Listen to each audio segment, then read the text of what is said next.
Think a factory auditor is just someone walking around with a clipboard, not even close.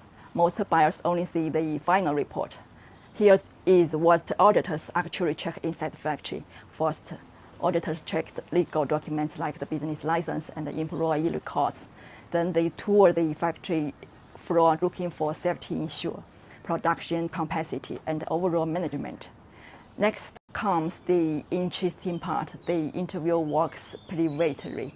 They ask questions about working hours, overtime pay, contracts, and safety. After that, auditors review payroll records, attendance records, and quality documents to see if the paperwork match reality.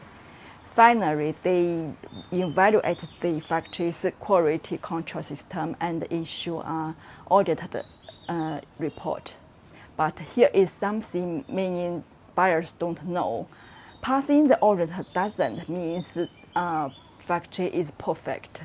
It only means the factory met the required standard on that specific day. That's why smart buyers use audits together with product inspection, and supplier management. Follow me for more sourcing tips from 20 years in China's export industry.